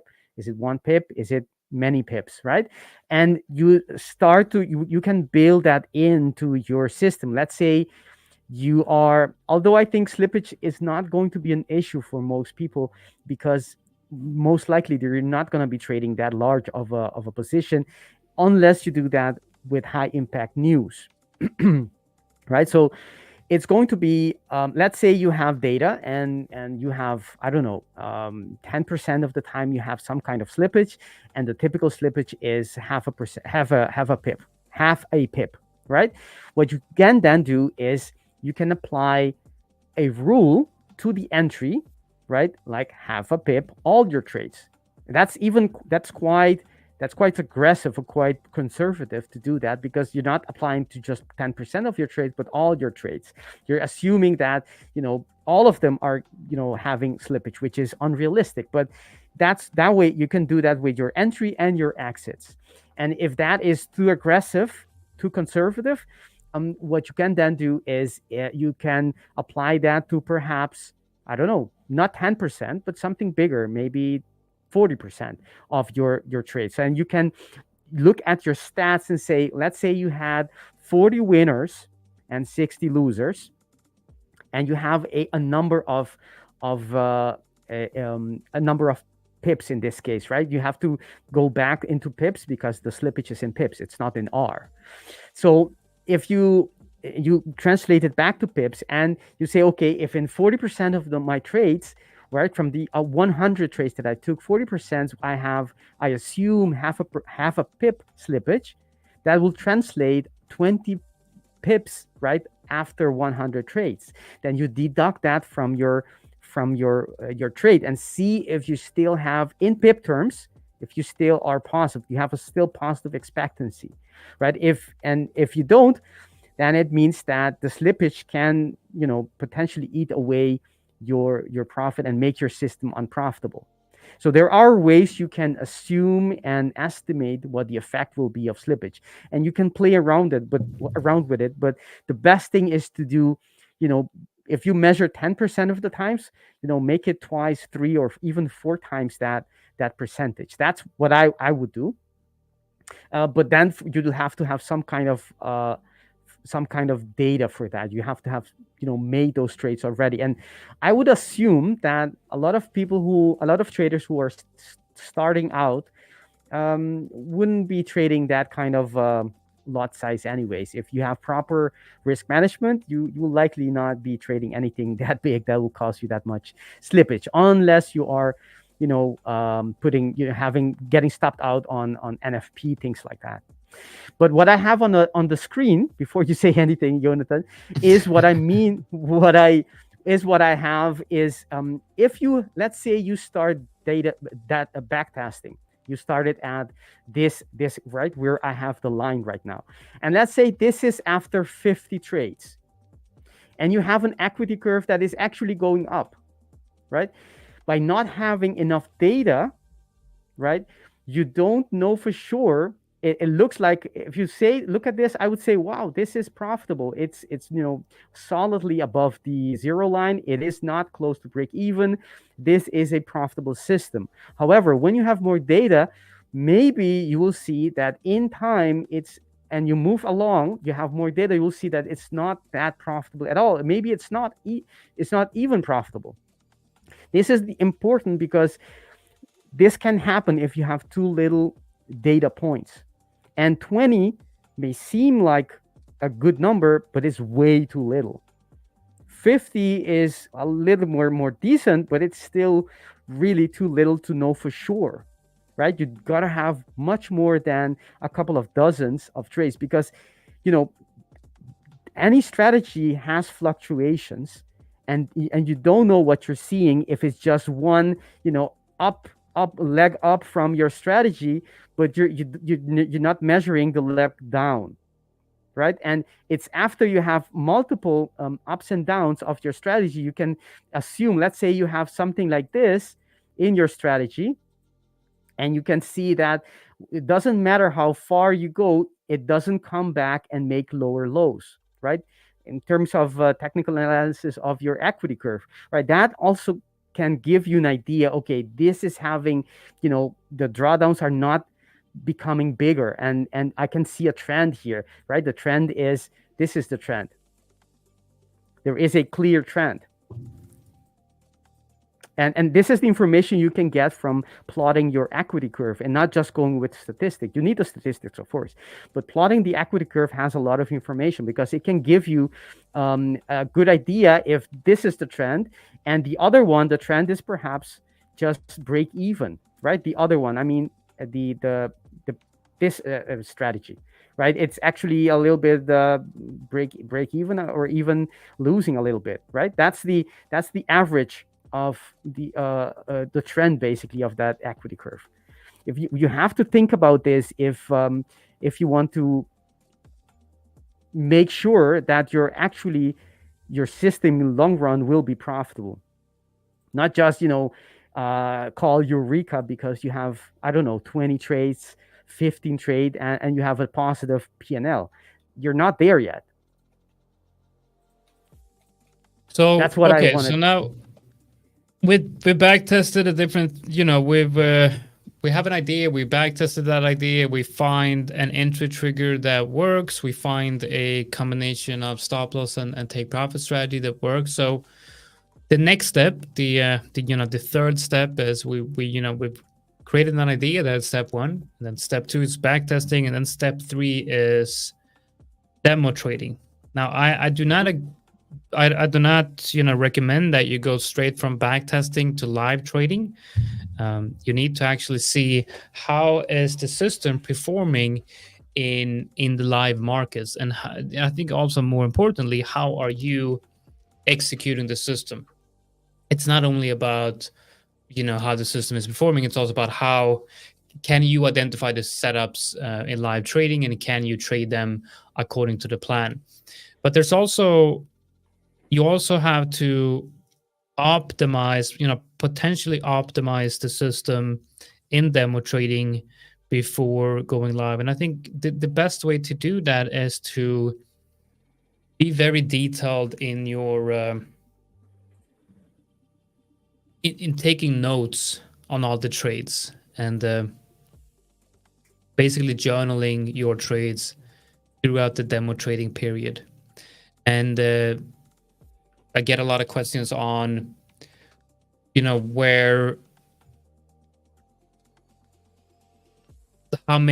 how long should we be demo trading, And also Akash, I know that you're very interested in this, because I've seen that.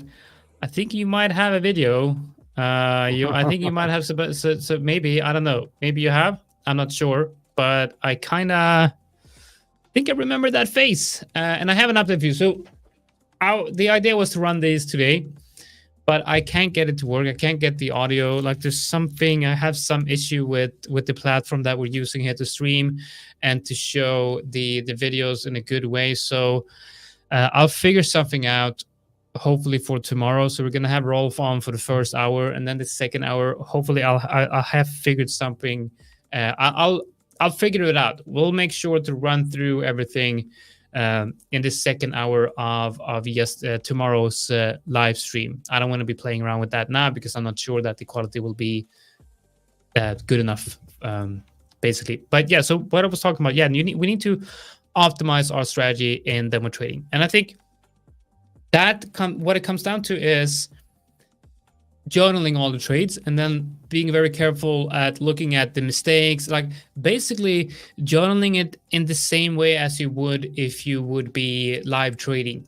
But the thing is, when you're going from back testing to demo trading, and then what you have, sometimes you have to go back to the back testing phase, because you might, when you start demo trading, you might have some new ideas for improvement, and you might see things in demo trading that you didn't see in back testing. And sometimes you want to go back to back testing and refine it, and then back to demo trading again, and then back to back testing again. And then when you're demo trading and you have like a solid foundation, a solid idea of exactly what you want to be doing, and everything runs great, that's when you then can run into you can go into live trading.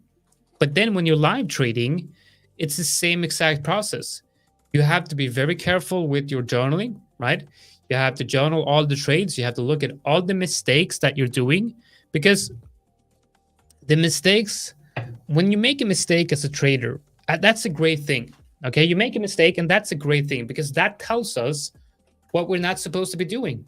It's like we should be grateful for all the mistakes we're doing, because we look at those mistakes and we can tell ourselves, I'm happy because I made this mistake and now I know what not to do. And you write that down and you make a plan. You add it to your plan.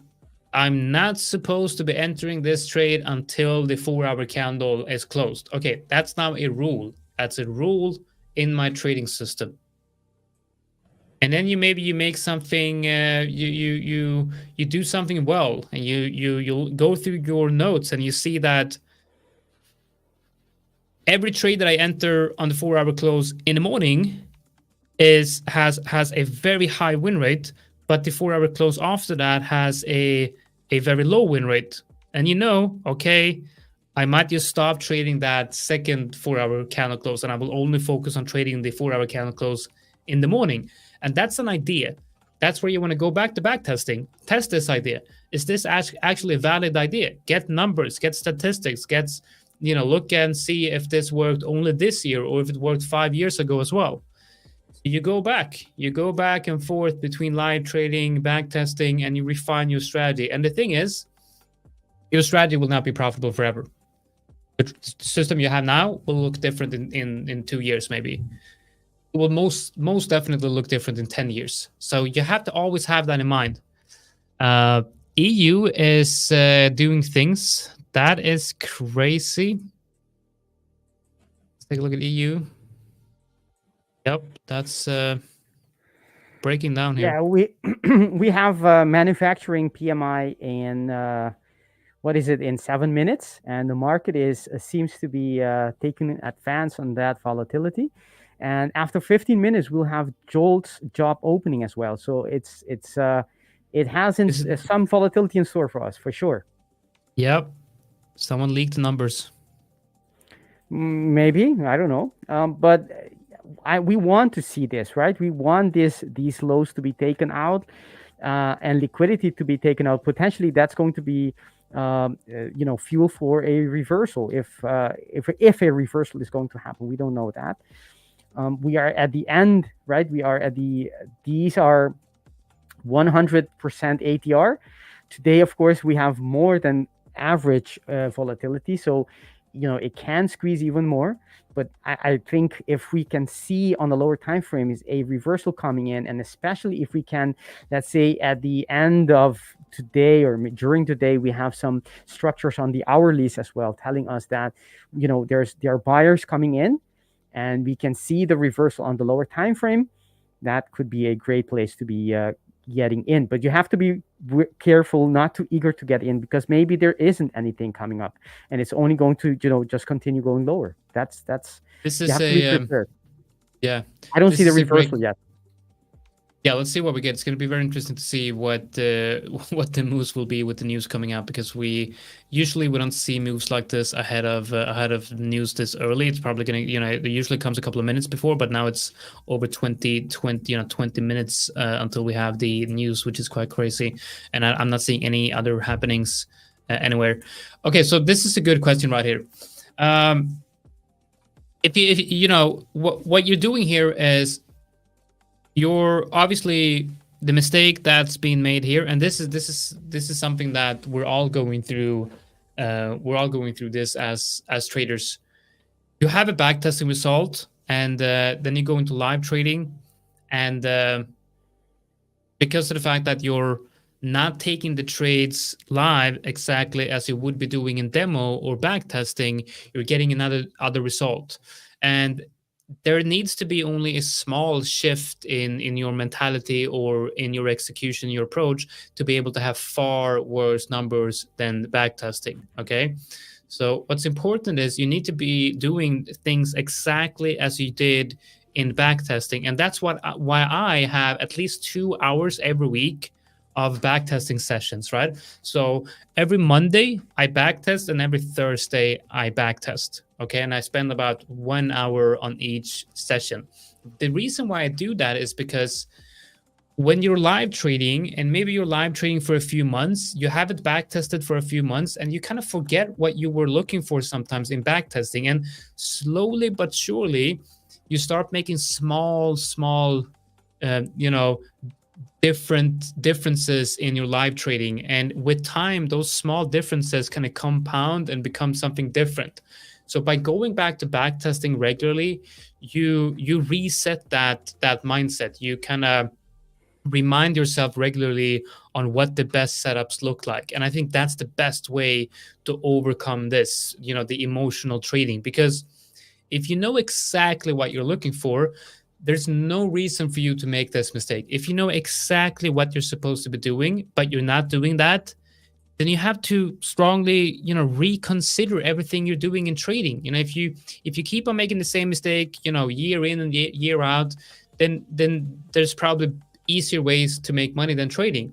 So if you make this mistake over and over again, it's because either one, you have a flawed process, or two, you have to work a lot on your expectations of trading and your psychology before you go into live markets. I think a lot of people, they start trading with real money way too early, but regularly backtesting and testing your ideas is this whole idea of creating a system is continuously. Like, it's not that you create a system and then you're done. Now it's all automatic. Like, the real work begins when you're live trading, because that's when you regularly journal, you regularly review your journal, you regularly backtest, you make sure that your edge is alive and well.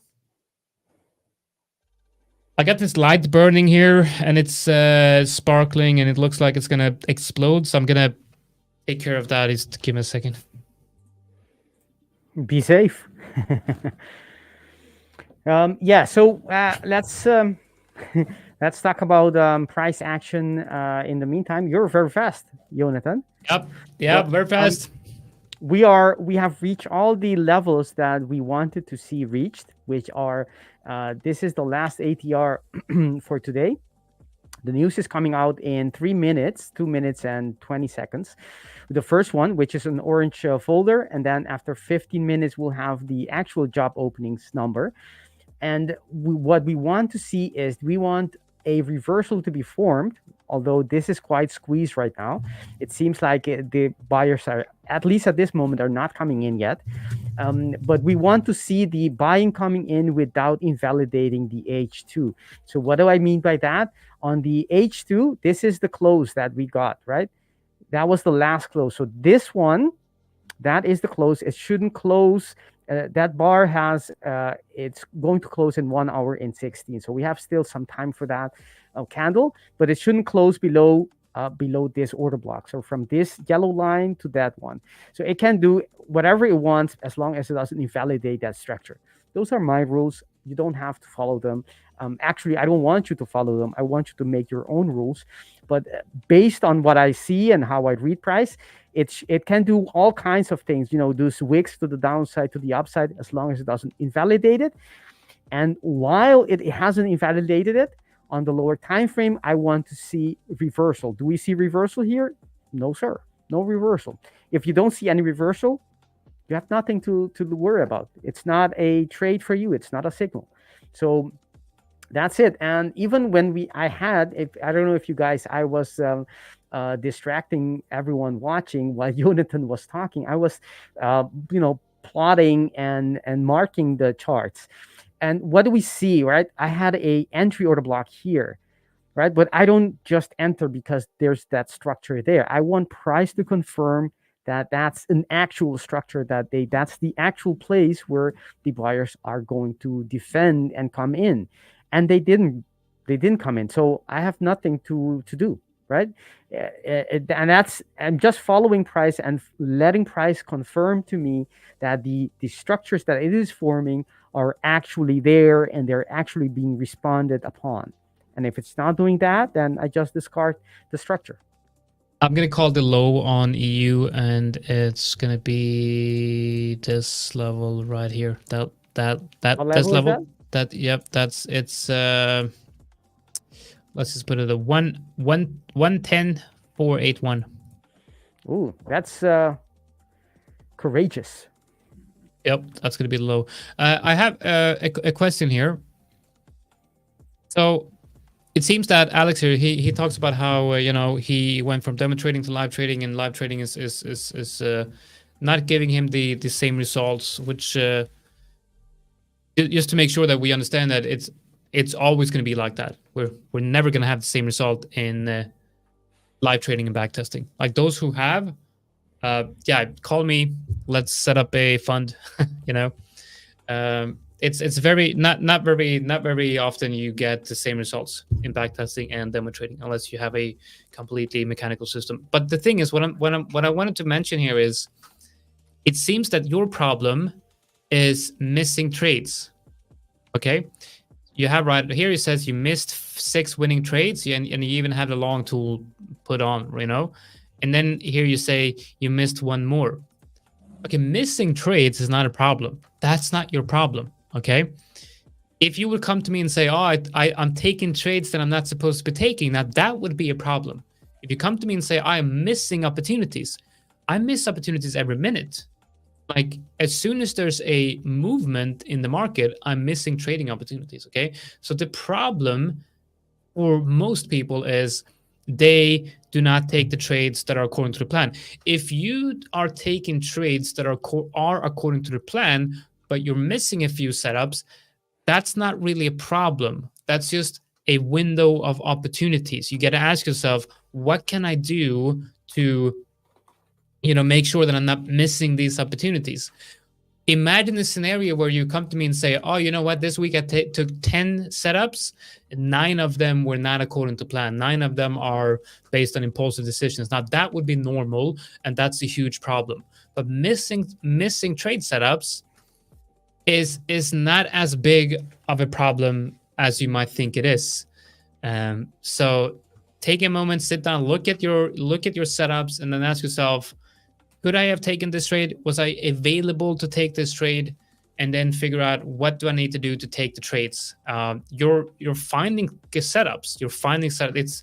I think it's not as big of a problem as you might think it is. Sometimes we make mistakes, and we think that it's just a bigger mistake than what it actually is. You know what? I wanna start the giveaway. Yeah. That's what I want to do. So the giveaway code is right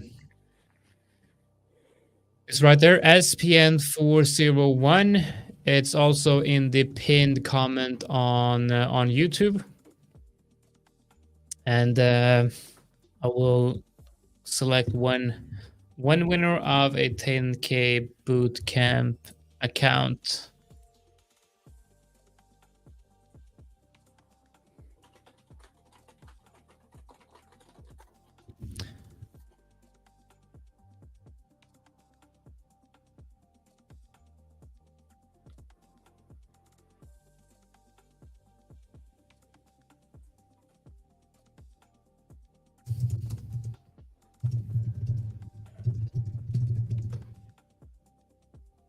And the code doesn't mean anything.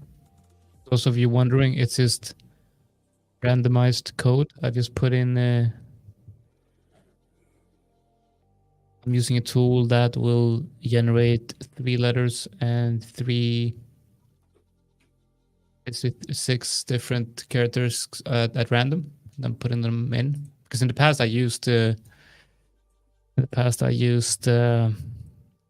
words like bootcamp and backtesting, and it's a bit too easy.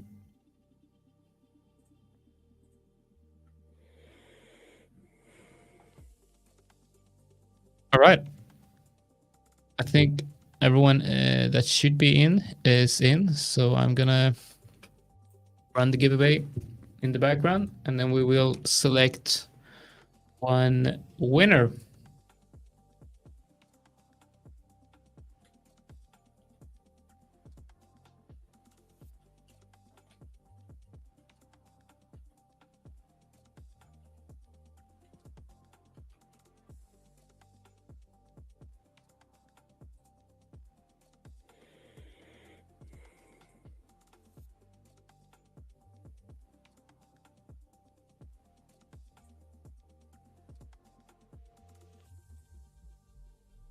All right, let's see.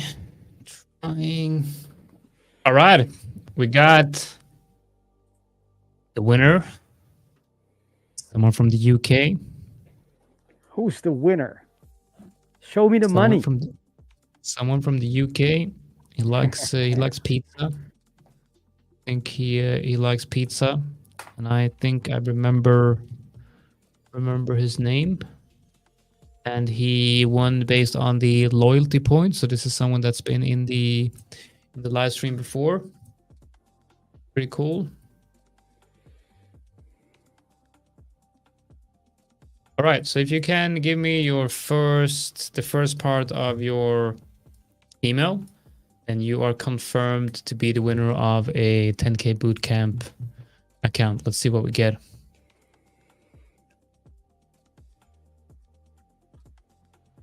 Pizza mate. All right. Come on, man. You're from the UK, you like pizza. Where are you? Where are you? Yep. It's most likely you. So what I want you to do now is, can you give me, oh, maybe you did. You give me a second. Where is it? Yeah, that's it. He's the winner. All right, congrats, guys. Or guy. So what I want you to do now is I want you to redeem that account, make some money, and then get yourself some pizza.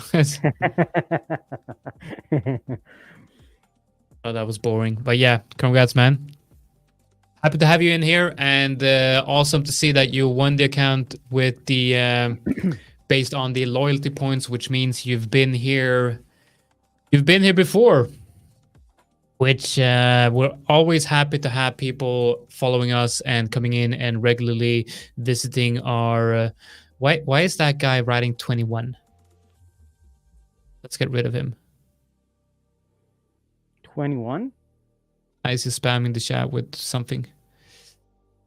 But I have. That's a cool thing, you know. I can remove people from the comments from the chat. It's a very powerful thing. Powerful. With great power comes great responsibilities. Okay, so yeah, do we want to wait for the news? We got some really crazy price action. I kind of feel like we want to wait for the news before we end this. Sure. I think it's everyone who's trading EU is likely to be, glued to the screen right now, watching every tick. So yeah, I think it's a great idea. This is where I have the bottom, and I think this could be an interesting trade. Now, obviously, I'm not going to trade it. Who's your favorite Spider-Man? I'd go with Spider-Man, I think.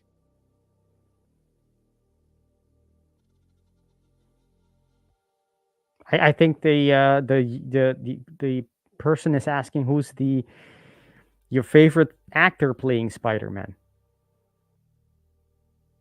Batman. I don't know, man.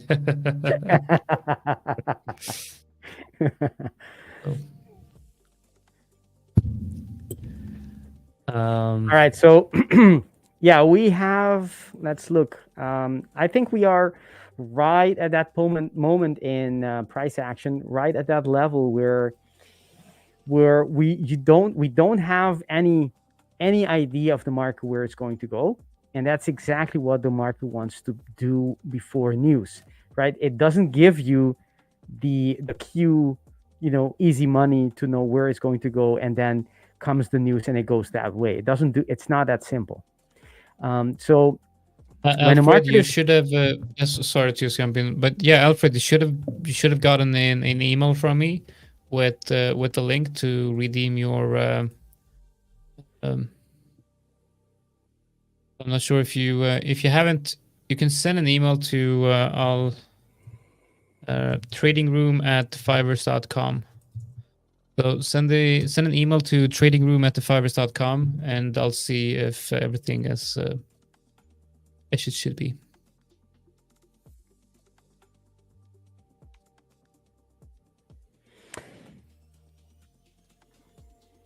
All right. We got So 4 yes, minutes. as I was saying, the when the market is like that, doesn't give me the signal, doesn't give me the reversal before the news, right? Ample time before that, I just wait for the news to go to pass. Wait. Sometimes it's half an hour, sometimes it's 20 minutes, sometimes it's 2 hours. Doesn't matter, and it forms and it shows me the setup again with after the news has come out, because you can see things more clearly. Whatever manipulation that was going on already happened, and then you can trade, regularly with heightened volatility, and probably you'll have to have a higher stop loss, but that's the only way to do it responsibly. Because other than that, if the market hasn't shown you what it wants to do, if you trade high impact news, and you don't have an edge doing so, you're basically gambling, right? Because if you don't know which way it's going to go, then why bother? Wait for market to tell you, form those structures, either breaking them or respecting them, and then you take a position. Yeah. Okay, let's see. We're getting that move. The downside. I'm not able to. I don't typically call like what's the low of the day, but what I do say, if I will put mine for a little bit, we still have 2 minutes. So what I will say is these are the ATR. So these level, these two orange ones, this one and that one, that area is important to me, right? That's the 100%. And because of the news is coming right at that level, a wick way below is fine, but probably it's going to get harder for price to get much lower, I would think, based on the ATR. So I don't think it's going to go much lower, unless, of course, the news is so good, so bullish for the dollar, that the euro dollar will be crashing even more, much more than 100%.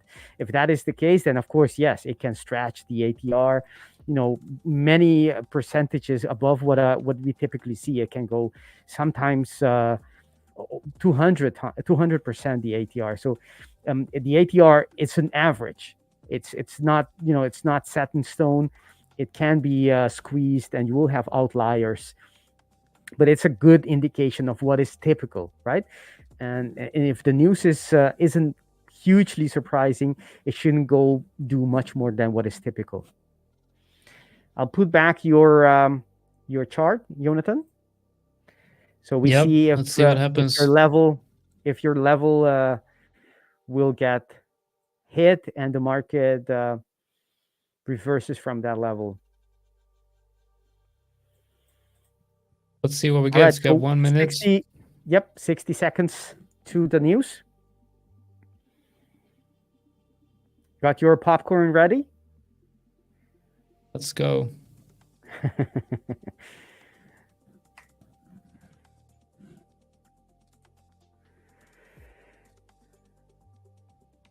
The interesting move we had here before. We had that move down, and now we're getting the now the news is coming out. I wonder what that move was based on. It was quite the...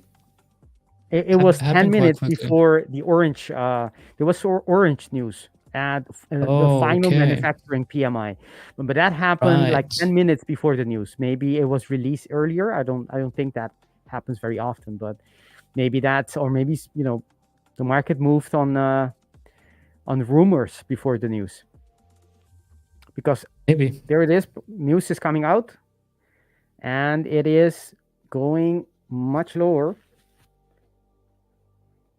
See, let's go. Okay. Just took out that wick low. Got that low of that move.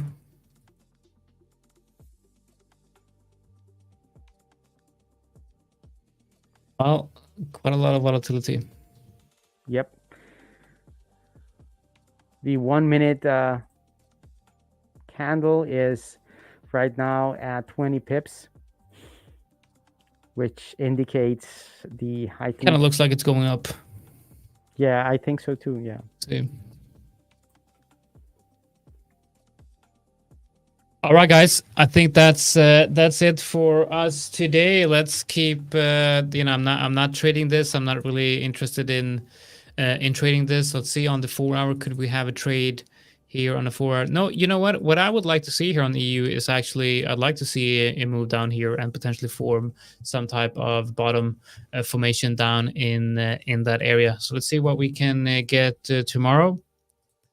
And we'll update you guys on price action that we do get tomorrow. Okay, so tomorrow we have Rolf coming on from Edgewonk. We're going to talk about the Edgewonk journal and some journaling, which fits very nicely in with the idea of creating a system and how we can optimize that in demo trading. That's a great great topic.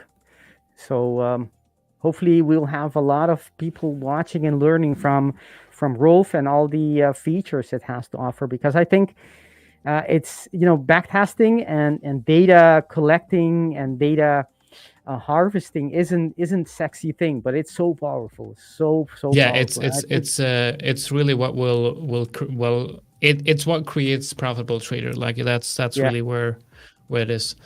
All right, that's it, guys. Thank you for joining today, and we will see you tomorrow. Bye. See you guys tomorrow. Bye. Hi guys, so thank you very much for watching the video. Now make sure you like and subscribe, and most of all go into the YouTube and check our other content that we provide here at The 5ers. We'll see you in the next one.